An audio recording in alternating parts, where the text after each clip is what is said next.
Welcome back student. আশা করি তোমরা সবাই ভালো আছো।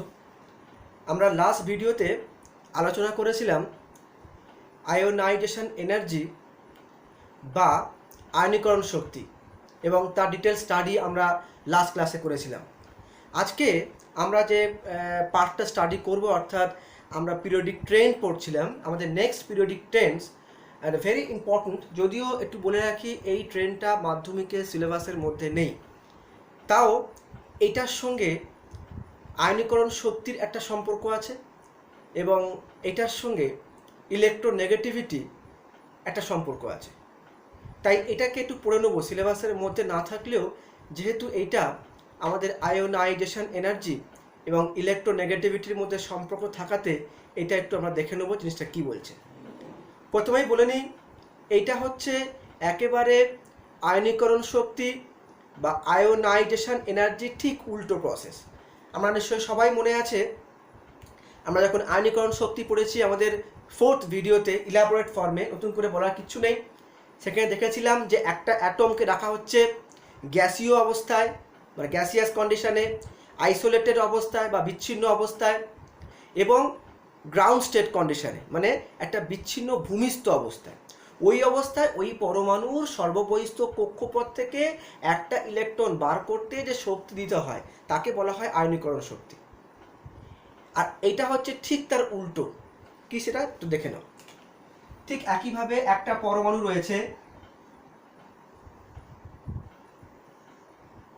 ধরে নাও এটা একটা পরমাণু বা অ্যাটম আমি কল্পনা করলাম, এবং এই অ্যাটমের এইগুলো বিভিন্ন রকমের অরবিট বা কক্ষপথ।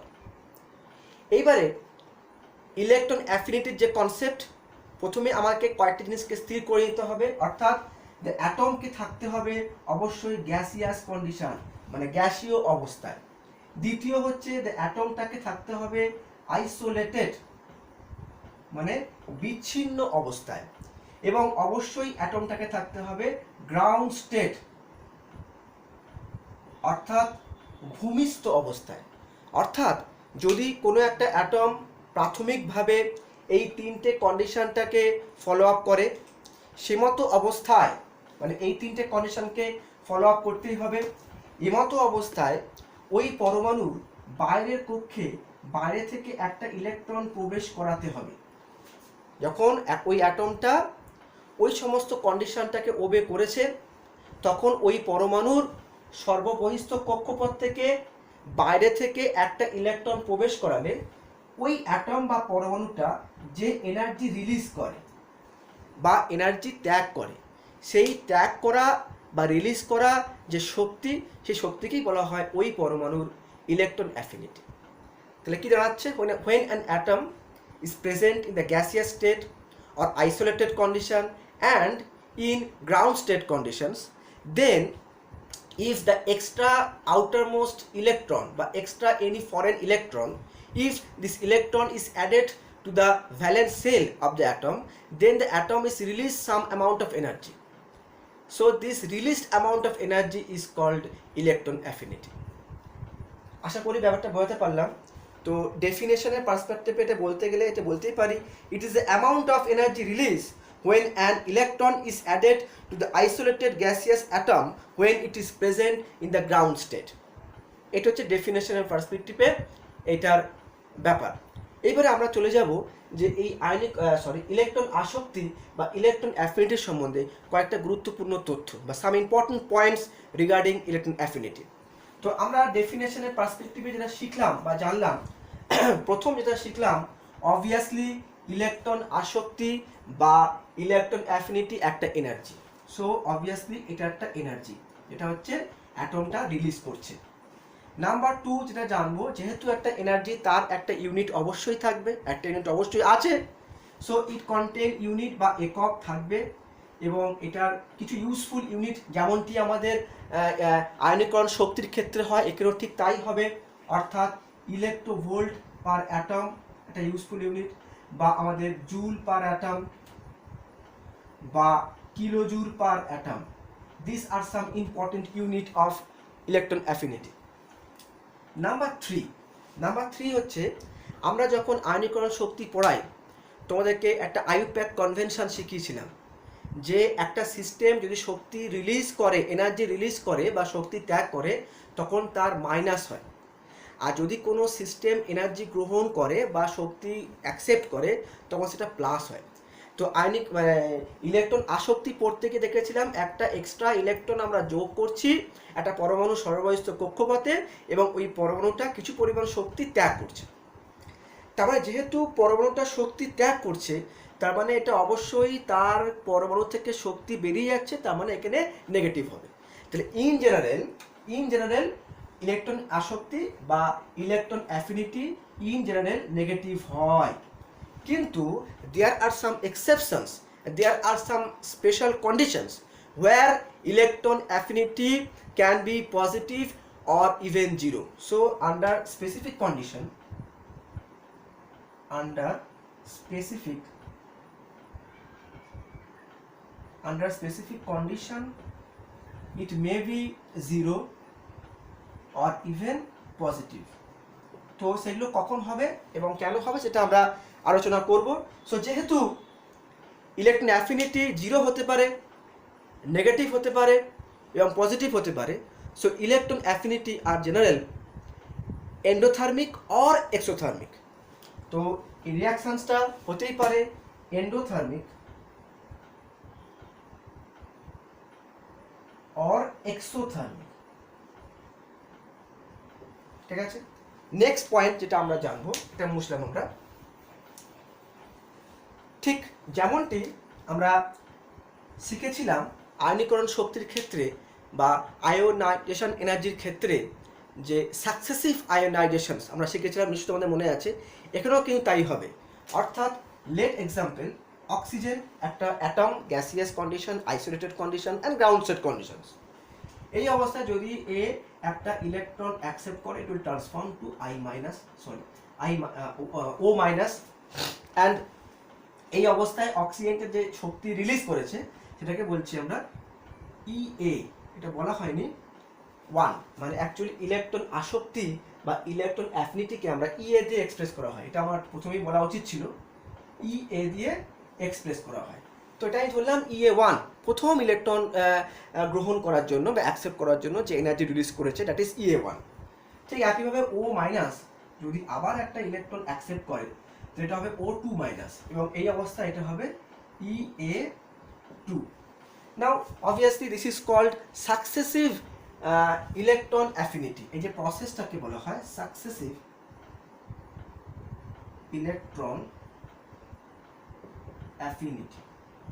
এখন প্রশ্ন হচ্ছে, এই যে EA1 এবং EA2, it is generally observe that EA1 is greater than EA2. Now what is the reason behind that? তোমরা একটু ভাবতে পারলেই বুঝতে পারবে। এই অবস্থায় অক্সিজেনের মধ্যে তুমি একটা ইলেকট্রন অ্যাড করিয়েছো, ইট ট্রান্সফর্ম টু O মাইনাস। নাও এই যে O মাইনাস গেইন করেছে, এখন কিন্তু এমতো অবস্থায় তুমি যদি অবজার্ভ করো যে এখানে ইলেকট্রনের যে মানে অক্সিজেন যেটা রয়েছে, সেই অক্সিজেনের মধ্যে কতগুলো ইলেকট্রন আর কতগুলো প্রোটন আছে। এখানে অক্সিজেনের মধ্যে 8টা ইলেকট্রন 8টা প্রোটন, মানে 8টা ইলেকট্রনকে 8টা প্রোটন টানছে। যখন তুমি O মাইনাস ফর্ম করলে, তখন এটা হয়ে গেল ইলেকট্রন বিকাম 9 অ্যান্ড প্রোটন কিন্তু 8, অর্থাৎ এখানে 8টা প্রোটন 9টা ইলেকট্রনকে টানছে। স্বাভাবিকভাবেই সাইজটাও বড় হয়ে গেছে এবং আকর্ষণ মানে এফেক্টিভ নিউক্লিয়ার চার্জটাও কম হয়ে গেছে। এমতো অবস্থায় তুমি যদি আবার একটা ইলেকট্রন অ্যাড করতে চাও, তাহলে কিন্তু এখানে কি হবে, O2 মাইনাস ফর্ম করাটা একটু কষ্টকর। মানে কি হবে, ও যখনই একটা এক্সট্রা ইলেকট্রন নেবে, এবং যেহেতু অলরেডি O মাইনাস হয়ে রয়েছে, একটা স্ট্রং ইলেকট্রন রিপালশন কাজ করবে। তাই স্বাভাবিকভাবেই কিন্তু O মাইনাস কখনোই স্বতঃস্ফূর্তভাবে একটা এক্সট্রা ইলেকট্রন নিতে চাইবে না। ওই জন্য এখানে যে এনার্জিটা নির্গত হবে এর চাইতে কম, তাহলে এটা বেশি হবে, এটা কিন্তু কম। That's why EA1 is greater than EA2। তো this are some important points of obviously electron affinity. এবারে আমরা দেখে নেব যে এই ইলেকট্রন আসক্তি বা ইলেকট্রন অ্যাফিনিটি কোন কোন বিষয়ের উপর নির্ভর করে, অর্থাৎ the factors upon which electron affinity depends. So factors, প্রথম হচ্ছে অবভিয়াসলি সাইজ বা আকার। আকারের সঙ্গে ইলেকট্রন অ্যাফিনিটি কেমন সম্পর্কযুক্ত আমরা দেখে নেব। আমরা দেখব যখনই একটা পরমাণুর আকার বা সাইজ বাড়বে, যদি কোনো একটা অ্যাটমের সাইজ বাড়ে, তাহলে নিউক্লিয়াস এবং আউটার মোস্ট অরবিটের মধ্যে কিন্তু ডিস্টেন্স বাড়ে। যদি নিউক্লিয়াস এবং আউটার মোস্ট অরবিটের মধ্যে ডিস্টেন্স বাড়ে, তাহলে ইলেকট্রনের প্রতি তার যে অ্যাট্রাকশনস বা আকর্ষণ কমবে, এবং ইলেকট্রনের প্রতি অ্যাট্রাকশন কমা মানেই কিন্তু অবভিয়াসলি ইলেকট্রন অ্যাফিনিটিও কমা। তাহলে সেখানে বুঝতে পারছি আমরা সাইজের সঙ্গে আমাদের যে ইলেকট্রন অ্যাফিনিটি তার কেমন সম্পর্ক, না অবশ্যই সাইজের সঙ্গে আমাদের ইলেকট্রন অ্যাফিনিটি হচ্ছে একটা ব্যস্তানুপাতিক সম্পর্ক, ঠিক আছে। অর্থাৎ সাইজ বাড়লে ইলেকট্রন অ্যাফিনিটি কমবে এবং সাইজ কমলে ইলেকট্রন অ্যাফিনিটি অবভিয়াসলি বাড়বে। নাম্বার 2 হচ্ছে এফেক্টিভ নিউক্লিয়ার চার্জ বা শুধু নিউক্লিয়ার চার্জ। নিউক্লিয়ার চার্জ, আচ্ছা, নিউক্লিয়ার চার্জ, কোনো একটা পরমাণুর নিউক্লিয়ার চার্জ যত বাড়বে ওই অ্যাটমটা তার আউটার মোস্টের অরবিটটাকে তত স্ট্রংলি অ্যাট্রাক্ট করবে, অর্থাৎ তত তীব্রভাবে আকর্ষণ করবে। এই কথার অর্থ হচ্ছে তার মানে effective nuclear charge, that is nuclear charge. Nuclear charge বাড়া মানে তার আউটার মোস্ট অরবিটের প্রতি আকর্ষণ বাড়া, মানে বৃদ্ধি পাওয়া, অর্থাৎ অবভিয়াসলি ইলেকট্রন অ্যাফিনিটিও বাড়বে। অর্থাৎ আমাদের যে নিউক্লিয়ার চার্জ তার সঙ্গে electron affinity is directly related. এবং 3 নম্বর কনসেপ্ট হচ্ছে ইলেকট্রনিক কনফিগারেশন। ইলেকট্রনিক কনফিগারেশন আমরা ক্লাস 10-এর পার্সপেক্টিভে বলতে পারি না, তো বলে দিচ্ছি যে ইলেকট্রনিক কনফিগারেশনের দুটো এমন কনফিগারেশন আসে, একটাকে বলা হয় ফুল ফিল এবং একটাকে বলা হয় হাফ ফিল। এই যে ফুল ফিল এবং হাফ ফিল কনফিগারেশন, এটা অত্যন্ত স্টেবল কনফিগারেশন, এবং কোনো একটি পরমাণুর ক্ষেত্রে বা কোনো একটা অ্যাটমের ক্ষেত্রে এরকম একটা কনফিগারেশন চলে আসলে that's become stable and exceptional stable, তার জন্য কিন্তু অনেক সময় ইলেকট্রন অ্যাফিনিটি কিন্তু হেরফের হয়, এবং সে বিষয়ে আলোচনা আমরা একটু পরে আসছি। So electronic configuration, that is আমরা যেটা বলছিলাম হাফ ফিল্ড বা ফুল ফিল্ড। হাফ ফিল্ড বা full field configurations sometimes effect the electron affinity value. আমরা মেনলি 3টে মানে ডিটারমাইনিং ফ্যাক্টর নিয়ে আলোচনা করছি, কিন্তু এছাড়াও আমরা যখন পরবর্তীকালে ক্লাস 11-এ বা কম্পিটিটিভ এক্সামের জন্য শিখব, দেখব there are many factors which actually control electron affinity, such as screening effect, shielding effect, penetration effects and so on. তো এগুলো সব কিছু আলোচনা করা বিয়ন্ডস আওয়ার স্কোপ, যতটুকু মাধ্যমিকের লেভেলে থেকে করা যায় আমি সেইগুলোই চেষ্টা করছি। তো this are the main factors upon which the electron affinity actually varies বা কন্ট্রোল বা ডিপেন্ডস। আচ্ছা, এখন আমরা আলোচনা করব some important and exceptional features of electron gain enthalpy.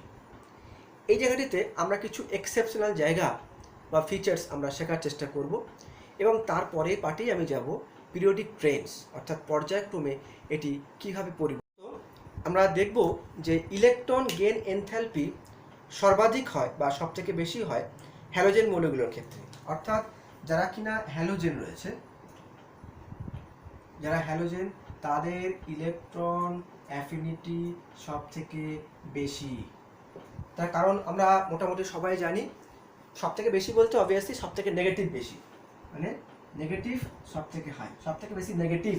আমরা জানি যে ইলেকট্রন গেইন এনথালপিকে আমরা ইন জেনারেল নেগেটিভ সাইন দিয়ে এক্সপ্রেস করি, এবং অবভিয়াসলি যার নেগেটিভ ভ্যালু যত বেশি সে তত বেশি ইলেকট্রন অ্যাফিনিটি। তো এক্ষেত্রে যারা কিনা ক্লোরিন, তাদের ইলেকট্রন অ্যাফিনিটি সবথেকে বেশি বা সবথেকে বেশি নেগেটিভ। দিস ইজ বিকজ যে কোনো হ্যালোজেন দেখো ওদের আউটার মোস্ট অরবিটে অক্টেট হতে আর একটা ইলেকট্রন বাকি আছে। সে তুমি ফ্লুরিন নাও, ক্লোরিন নাও, ব্রোমিন নাও বা আয়োডিন নাও, ওদের আউটার মোস্ট অরবিটে অক্টেটের চাইতে একটা ইলেকট্রন কম রয়েছে। তাহলে এই সমস্ত পরমাণু সবসময় চাইবে কোনোভাবে একটা ইলেকট্রনকে অ্যাকসেপ্ট করতে। কোনোভাবে যদি ও একটা ইলেকট্রনটাকে অ্যাকসেপ্ট করতে পারে, তাহলে কিন্তু ও তার যে ঠিক নিয়ারেস্ট নোবেল গ্যাস বা নিষ্ক্রিয় মৌল, তাই নিষ্ক্রিয় মৌলের মতন ইলেকট্রন বিন্যাস লাভ করতে পারে, অর্থাৎ তার বারেক্যকে অষ্টক পূর্ণ করতে পারে।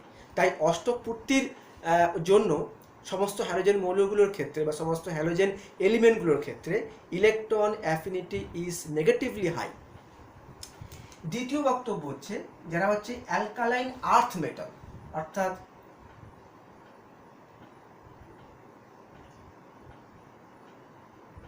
Beryllium, magnesium, calcium, barium, radium alkaline earth metal, এদের ইলেকট্রন অ্যাফিনিটি হয় 0, মানে 0, অর্থাৎ নেগেটিভ নয়।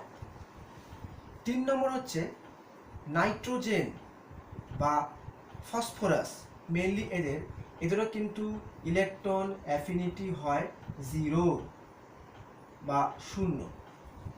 আর 4 নম্বর হচ্ছে যারা কিনা হ্যালোজেন, ইনার্ট গ্যাসেস, অর্থাৎ হিলিয়াম, নিয়ন, আর্গন, ক্রিপ্টন, জেনন, রেডন, এদের ইলেকট্রন অ্যাফিনিটি হয় পজিটিভ। অর্থাৎ যেটা আমি আগে আলোচনা করেছি যে ইলেকট্রন অ্যাফিনিটি একটা এমন পোর্শন, একটা এমন জিনিস যেটা পজিটিভ হয়, যেটা নেগেটিভ হয় এবং যেটা জিরো হতে পারে। এবং কারা হয় সেটা আমি অলরেডি কিন্তু এখানে মেনশন করে দিয়েছি। Halogen is negative and obviously highly negative. সমস্ত অ্যালকালাইন আর্থ মেটাল মানে হচ্ছে অ্যালকালিন, মানে ক্ষারীয় মৃত্তিকা মৌল যাকে বাংলায় বলা হয়, এদের সবাই হচ্ছে 0। নাইট্রোজেন, ফসফরাস বা এই গোছের কিছু এলিমেন্ট এদের 0 হয় এবং যারা কিনা ইনার্ট গ্যাসেস এরা পজিটিভ হয়। এবারে আমরা আলোচনা করবো কেন হয় এগুলো, কারা কারা হয় আমি জেনে নিয়েছি। এখন প্রশ্ন হচ্ছে কেন এরকম অ্যাম্বিগুইটি অবজার্ভ করে বা এই ধরনের ভ্যালু অফ কেন হয়। তো আমরা এই জিনিসটাকে মানে বোঝানোর জন্য আমি 4টে পয়েন্ট এখানে মেনশন করেছি। এই 4টে পয়েন্টের মেনলি কি বলা হয়েছে যে কিছু কিছু মৌলের পজিটিভ, কিছু কিছু মৌলের নেগেটিভ, কিছু কিছু মৌলের 0। এবার এই জিনিসটা বোঝানোর জন্য আমি একটা গল্প তোমাকে বলব। একটা গল্প, ধরো আমি হচ্ছেন একজন বিক্রেতা, কোনো খাদ্যদ্রব্য বিক্রেতা, আর তোমরা যে স্টুডেন্ট বসে রয়েছো তোমরা সেই ক্রেতা। তোমাদের মধ্যে বা তোমরা স্টুডেন্টরা এখন প্রচুর খিদে পেয়েছে, তোমাদের খেতেই হবে কিছু খাবার। আমি সে হচ্ছে খাবার বিক্রেতা। তো এই মতো অবস্থায় কী হবে, আমি তোমাকে খাবার দেব এবং তুমি সে খাবারটা কিনে খাবে, তার জন্য তুমি আমাকে টাকা দেবে। অর্থাৎ আমি তোমাকে খাবারটা দেব, তুমি আমার কাছ থেকে খাবারটা কিনে খাবে, টাকাটা আমাকে দেবে।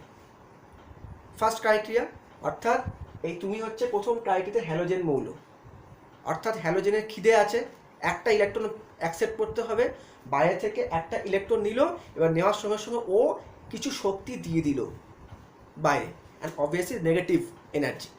প্রথম ক্রাইটেরিয়া আমি বোঝাতে পারলাম। দ্বিতীয় ক্রাইটেরিয়া হচ্ছে তোমার খিদে নেই কিন্তু তুমি খেতে পারো, মানে তোমার খাওয়াটা নেসেসারি নয় কিন্তু তোমাকে যদি দেওয়া হয় তুমি খেতে পারো। তো এই মতো অবস্থা তুমি আমাকে কী বলবে, এই মতো অবস্থা তুমি আমাকে বলবে যে আপনি আমাকে খাবার দিন, আমি খেতে পারি কিন্তু আমি কোনো টাকা দিতে পারবো না। আপনার যদি মনে হয় আপনি আমাকে খাবার দেবেন, দিতে পারেন, আমি খাবার খেতে পারি, কিন্তু তার বিনিময়ে আমি আপনাকে কোনো টাকা দেবো না, বিকজ খাওয়াটা আমার কাছে এখন নেসেসারি নয়। খেতেও পারি, নাও খেতে পারি, নট নেসেসারি। সেটা হচ্ছে এই ধরনের জিনিস। অর্থাৎ বেরিলিয়াম, ম্যাগনেসিয়াম, ক্যালসিয়াম, বেরিয়াম এবং রেডিয়াম, এদের আমি আরেকটু ইলাবোরেটলি আলোচনা করব। এরা যে কন্ডিশনের মধ্যে আছে, এদের ইলেকট্রন গেইনিংয়ের কোনো ইচ্ছা নেই, কিন্তু তুমি যদি জোর করে ওকে ইলেকট্রন দাও ও নিতে পারে বা নেবে, কিন্তু তার দরুন ওরা কোনো শক্তি রিলিজ করবে না, তার দরুন ওরা কোনো শক্তি ত্যাগ করবে না। That's why no electron gain enthalpy, 0। Negative হয় কিন্তু না দিলেই 0, কোনো শক্তি দেবে না মানে 0। এখন একটু বলি যে এদের ক্ষেত্রে এই জিনিসটা কেন ঘটবে। এদের ক্ষেত্রে তুমি যদি ইলেকট্রনিক কনফিগারেশন দেখো, মানে বেরিলিয়াম বা ম্যাগনেসিয়াম বা ক্যালসিয়াম, এদের সবারই কিন্তু ইলেকট্রনিক কনফিগারেশনটা হচ্ছে NH2। আমি অ্যাজ ফর এক্সাম্পল যদি বেরিয়াম নিই তাহলে হচ্ছে এটা তোমার 2s2 কনফিগারেশন এই অবস্থায় আছে। এখন যেহেতু এটা 2s2 কনফিগারেশন অবস্থা রয়েছে, তার মানে ওর ইলেকট্রন কি ফিল আপ হয়ে রয়েছে, ও কোনো অবস্থায় আর ইলেকট্রন অ্যাকসেপ্ট করতে চাইবে। যদি আমি ইচ্ছা করে ইলেকট্রনের মধ্যে দেওয়া হয় তাহলে ও বাড়িয়ে কী করবে, 2s2 2p1 করবে। কিন্তু যেহেতু বললাম যে ইন জেনারেলি ওর কোনো নেওয়ার আর্জ নেই, তুমি জোর করে দিচ্ছ, তাই ও এনার্জি কিছু রিলিজ করবে না, অর্থাৎ এনার্জি 0। এটারও তাই, এটার ক্ষেত্রে এটার কারণটা আমি একটু পরে বলবো। আর এই যে ব্যাপারটা রয়েছে হিলিয়াম, নিয়ন, আর্গন, ক্রিপ্টন, জেনন, রেডন, অর্থাৎ থার্ড যে ক্রাইটেরিয়াটা, যে তোমার পেট পুরো ভরা, সম্পূর্ণ তুমি ফিল আপ, তুমি কোনো মতেই খাবার খেতে পারবে না। এমতো অবস্থা আমি যদি তোমার সামনে খাবার নিয়ে আসি তখন তুমি তো খাবার খাবেই না। তুমি একটা অপশন আমাকে দিতে পারো যে আমার তো পেট ভর্তি, আমি খাবার খেতে পারি, কিন্তু তার দরুন আপনাকে টাকা দিতে হবে। অর্থাৎ ব্যাপারটা কি দাঁড়াচ্ছে, আমাকে টাকাও দিতে হবে, আবার খাওয়ারও খাওয়াতে হবে। অর্থাৎ যেহেতু আমার এই খাবারটা উদ্ধার করতে হবে, তোমাকে দিয়ে খাওয়াবো, তাকে আমি তোমাকে টাকা দেবো এবং তুমি খাবে। অর্থাৎ এদের ক্ষেত্রে কি, এদের ক্ষেত্রে আমরা সবাই জানি অষ্টক পূর্ণ হয়ে রয়েছে। পুরো ইনার্ট গ্যাস মানে অষ্টক পূর্ণ, কোনো মতেই ইলেকট্রন অ্যাকসেপ্ট করতে চাইবে না, এরা কখনো ইলেকট্রন গ্রহণ করবে না। সেক্ষেত্রে আমি যদি জোর করে ওর মধ্যে ইলেকট্রন ঢোকাই, তাহলে আমাকে এনার্জি দিয়ে ঢোকাতে হবে। মানে আমি ওকে এনার্জিও দেবো, আবার খাবারও দেবো, মানে ইলেকট্রনও দেবো। তাহলে আমাকে এখানে মানে এনার্জি দিয়ে খাওয়াতে হবে। এবং অবভিয়াসলি এক্ষেত্রে অ্যাকর্ডিং টু আইউপ্যাক কনভেনশন, যেহেতু শক্তি আমি দিচ্ছি অ্যাটমকে, অর্থাৎ সিস্টেম দ্যাট ইজ অ্যাটম যেহেতু শক্তি পাচ্ছে, তাই এক্ষেত্রে কী হবে, ইলেকট্রন অ্যাফিনিটি প্লাস। কারণ according to IUPAC convention system energy পেলে প্লাস, সিস্টেম এনার্জি ছাড়লে মাইনাস। এক্ষেত্রে আমাকে জোর করে শক্তি দিয়ে বলপূর্বক ওর মধ্যে ইলেকট্রন অ্যাকসেপ্ট ঢোকাতে হচ্ছে, দ্যাটস ওয়াই শক্তি আমি দিচ্ছি অ্যাটমকে, তাই এখানে কি হয়ে যাবে, প্লাস। তো আশা করি এই তিনটে কারণ বোঝাতে পেরেছি। এইটা একটুখানি বাকি আছে, আমি এবারে এই কারণটা বলবো, নাইট্রোজেন বা ফসফরাস এই ধরনের কম্পাউন্ডের ক্ষেত্রে কেন ইলেকট্রন অ্যাফিনিটি তোমার হচ্ছে জিরো হয়। আচ্ছা, যদি আমরা একটু নাইট্রোজেন বা ফসফরাস এদের একটু ইলেকট্রনিক কনফিগারেশনে লেখার চেষ্টা করি, আমি কেমন দেখতে পাবো, যে নাইট্রোজেনের ইলেকট্রনিক কনফিগারেশনটা হচ্ছে 1s2 2s2 2p3, অর্থাৎ নাইট্রোজেনের ইলেকট্রনিক যে কনফিগারেশনটা হচ্ছে 2p3 এই অবস্থায়, এবং এটা হচ্ছে হাফ ফিল্ড কনফিগারেশন, হাফ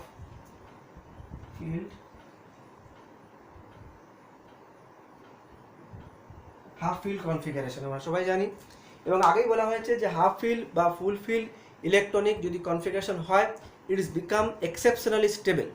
এবং যেহেতু এটা exceptionally stable, so nitrogen will never accept a electron to break its exceptionally stable half filled configuration. তাহলে এ নিশ্চয়ই কোনো মতেই তার একটা এক্সট্রা ইলেকট্রন অ্যাকসেপ্ট করতে চাইবে না। দ্যাটস ওয়াই এক্ষেত্রে তাই, যেহেতু ইলেকট্রন অ্যাকসেপ্ট করার কোনো ইচ্ছা নেই, তাই সেক্ষেত্রে যদি আমি ওকে জোর করে একটা ইলেকট্রন দিই, তাহলে বলবে যে আমি ইলেকট্রন নিতে পারি, কিন্তু তার দরুন আমি কোনো এনার্জি ছাড়বো না। That's why it is zero. Electron কে ছাড়বে, যা স্বতঃস্ফূর্তভাবে ইলেকট্রন নেওয়ার একটা ক্যাপাসিটি বা টেন্ডেন্সি থাকবে। এই ধরনের এলিমেন্ট, এর তো অলরেডি হাফ ফিল্ড হয়ে একটা এক্সট্রা স্টেবিলিটি রয়েছে, এ কোনো মতেই আর এনার্জি ছাড়বে না, that is zero. That's why এক্ষেত্রে জিরো হবে। এবার আমরা দেখে নেব পিরিয়ডিক ট্রেন্ডস, অর্থাৎ কোনো একটি নির্দিষ্ট পর্যায়ে মানে পিরিয়ডসের লেফট থেকে রাইট মানে বাঁ দিক থেকে ডান দিক বরাবর অগ্রসর হলে, বা কোনো একটি নির্দিষ্ট গ্রুপের ওপর থেকে নিচ বরাবর অগ্রসর হলে এই ইলেকট্রন অ্যাফিনিটি কীভাবে চেঞ্জেস হয়। পিরিয়ডিক ট্রেন্ড অর্থাৎ প্রথমে দেখবো আমরা অ্যালং দ্য পিরিয়ডস, অর্থাৎ কোনো একটা পার্টিকুলার পিরিয়ডস রয়েছে, সেই পিরিয়ডসের লেফট থেকে রাইট বরাবর অগ্রসর হব, অর্থাৎ বাঁ দিক থেকে ডান দিক বরাবর অগ্রসর হব।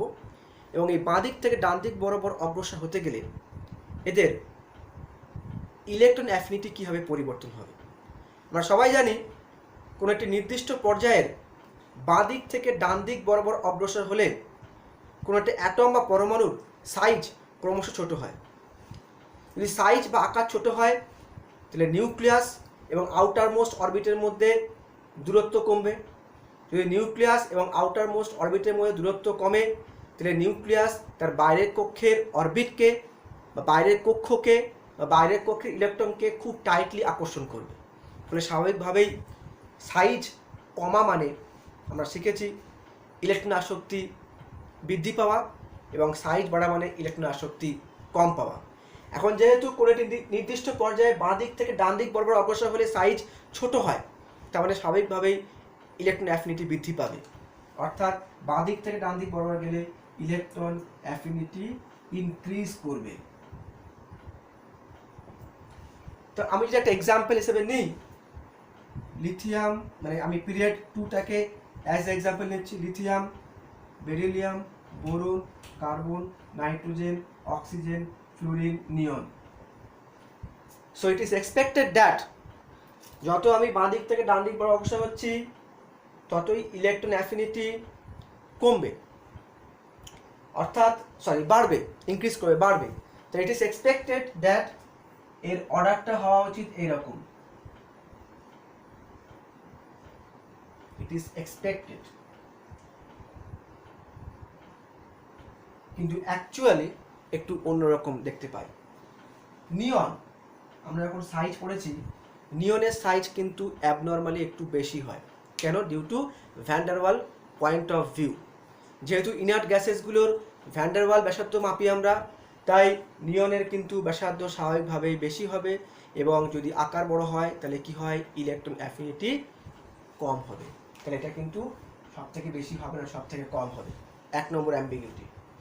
দ্বিতীয় অ্যাম্বিগুইটি হচ্ছে নাইট্রোজেন। আমরা দেখেছি যে নাইট্রোজেনের ক্ষেত্রে কিন্তু 0 হয়ে যায় electron affinity due to half filled configuration. এইটা রেফারেন্সটা হচ্ছে আমাদের কি, হাফ ফিল্ড কনফিগারেশন। এটার রেফারেন্সটা কি ছিল আমাদের? এটার রেফারেন্সটা ছিল ভ্যান ডার ওয়াল রেডিয়াস। আরেক জায়গায় অ্যাম্বিগুইটি হবে, সেটা হচ্ছে এইটা, বেরিলিয়াম। বেরিলিয়ামের ক্ষেত্রে আমরা একটু আগে বলেছি যে কোনো অ্যালকালাইন আর্থ মেটাল অর্থাৎ beryllium, calcium, magnesium, strontium, barium, এদের যেহেতু NH2 কনফিগারেশন, এদের ক্ষেত্রে কিন্তু ইলেকট্রন অ্যাফিনিটি 0 হয়, 0, আর বাকি সবার ক্ষেত্রে নেগেটিভ হয়। So the revised electron affinity values for group 2 element আমাদের হবে, সেটা হচ্ছে সবথেকে বেশি ফ্লুরিন, সবথেকে বেশি হবে ফ্লুরিন, তারপরে হবে অক্সিজেন, তারপরে হবে কার্বন, তারপরে হবে বোরন, তারপরে হবে নাইট্রোজেন, তারপরে হবে বেরিলিয়াম, তারপরে হবে লিথিয়াম, এবং তারপরে হবে নিয়ন। অর্থাৎ দেখো, যেহেতু এটা 0, এটা 0, এটাকে আমি একদম বাঁ দিকে, এবং তারপরে কিন্তু নিয়নটাকে রাখা হয়েছে। এইভাবে আমাদেরকে জিনিসটাকে ভাবতে হবে। আমি একটু ভুল করেছি, সরি, আমাকে একটুখানি করতে দাও, সরি। বেরিলিয়ামের পরে হবে লিথিয়াম, এক্সট্রিমলি সরি। লিথিয়ামের পরে হবে তোমার নাইট্রোজেন, অ্যান্ড নাইট্রোজেনের পরে তোমার হবে বেরিলিয়াম, এবং বেরিলিয়ামের পরে তোমার হবে নিয়ন। ঠিক আছে, একটু দেখে নাও। তাহলে আমি দেখতে পাচ্ছি এই দুটোকে যেহেতু 0, মানে এরা সবাই নেগেটিভ, এই দুটো হচ্ছে 0, তাই এক কোণে, আর এটা সাইজ অনেক বড়, মানে এটা এমনিতেই তো বুঝতে পারছো, এটা তো তোমার ইনার গ্যাসেস, এটা তো পজিটিভ হয়ে যায়, মানে এরা সবাই হচ্ছে নেগেটিভ, এরা 0 0, এটা পজিটিভ, তাই অর্ডারটা এরকম আসছে। ঠিক আছে, এটা হলো কোনো নির্দিষ্ট পর্যায়ের ক্ষেত্রে। এবার চলে আসছে আমরা গ্রুপের ক্ষেত্রে কি হবে। এবার আলোচনা করি অ্যালং দ্য গ্রুপ, অর্থাৎ কোনো একটি নির্দিষ্ট গ্রুপের ওপর থেকে নিচে আসলে কি ঘটনা ঘটবে, অর্থাৎ টপ টু ডাউন আসলে কি হবে। আমরা সবাই জানি যে কোনো একটি গ্রুপের ওপর থেকে যদি নিচে আসা যায়, তাদের সাইজ বা আকার কিভাবে পরিবর্তিত হয়, আকার কিন্তু বড় হয়ে যায়, এবং আমরা সবাই জানি আকার বড় হওয়া মানে কিন্তু কি হচ্ছে, ইলেকট্রন অ্যাফিনিটি কমে যাবে। তো অবভিয়াসলি ওপর থেকে যদি নিচে আসি আমরা, তাহলে কি হবে, ইলেকট্রন অ্যাফিনিটি ডিক্রিজ করবে, এটা ন্যাচারাল ফেনোমেনন। এবং তাহলে আমি যদি যে কোনো একটা এক্সাম্পল নিই, ধরো ফ্লুরিন, ক্লোরিন, ব্রোমিন, আয়োডিন, আমি যদি এক্সপেক্ট করি ওপর থেকে নিচে আসি, তাহলে কি হচ্ছে, এটা তো গ্রুপ নাম্বার 17-এ আছে, গ্রুপ নাম্বার 17-এ আমি ওপর থেকে নিচ বরাবর করছি, এবং ইট ইস এক্সপেক্টেড দ্যাট যতই ওপর থেকে নিচে আসবো ইলেকট্রন অ্যাফিনিটি কমা উচিত। সো দ্য এক্সপেক্টেড অর্ডারটা হওয়া উচিত, fluorine is greater than chlorine, is greater than bromine, is greater than iodine. এটা হচ্ছে এক্সপেক্টেড অর্ডার। কিন্তু এখানেও একটা অ্যাম্বিগুইটি দেখতে পাই, সেটা হচ্ছে এইটার মধ্যে দেখা গেছে যে chlorine is greater than fluorine, is greater than bromine, is greater than iodine. তো এই জায়গাটায় যে একটা পরিবর্তন আমরা দেখতে পাচ্ছি, তার কারণটা আমি তোমাকে এক্সপ্লেন করতে পারবো, আমি একটু পরে এটার এক্সপ্লেনেশনে আসছি। তো আমরা যেটা এখন মেনলি যেটা করতে চাইছি, আমি এইটার এক্সপ্লেনেশনে আসার আগে তোমাদেরকে একটা ট্রিক্স আমি এখানে বলে দেবো, সেটা হচ্ছে, বা মনে রাখার একটা জিনিস বলে দেবো। আমরা করব যে সেকেন্ড পিরিয়ড এবং থার্ড পিরিয়ডের মধ্যে একটা আলোচনা। দেখো, সেকেন্ড পিরিয়ড একটু বলে দিই। সেকেন্ড পিরিয়ডের ক্ষেত্রে আমরা বেশ কিছু নেব, lithium, beryllium, boron, carbon, nitrogen, oxygen, fluorine. আমি সবগুলো নিয়ে নিই, boron, carbon, nitrogen, oxygen, fluorine. আর পিরিয়ড 2-তে নিশ্চয়ই এর মধ্যে আছে অ্যালুমিনিয়াম, সিলিকন, ফসফরাস, সালফার, আর হচ্ছে তোমার ক্লোরিন। তো একটু এই জায়গাটা বলি, সেটা হচ্ছে, তো এটা পিরিয়ড 2 আর এটা পিরিয়ড 3। তো যখন আমি লিখলাম, তো এরা তো সবাই গ্রুপ বরাবর উপর নিচে নামছে। তো ধরো নাও এটা গ্রুপ নাম্বার 13-তে আছে, হ্যাঁ, এটা গ্রুপ নাম্বার 14-তে আছে, এটা 15-তে আছে, এটা 16-তে আছে, এটা 17-তে আছে। তো যেটা বলছিলাম, হোয়াট ইজ এক্সপেক্টেড, আমি উপর থেকে নিচে নামছি, ওপর থেকে নিচে যদি নামা যায় তাহলে তো ইলেকট্রন অ্যাফিনিটিটা অবভিয়াসলি কমে যাওয়া উচিত। So what is expected, expected এটা প্রত্যেকের বেশি হওয়া উচিত,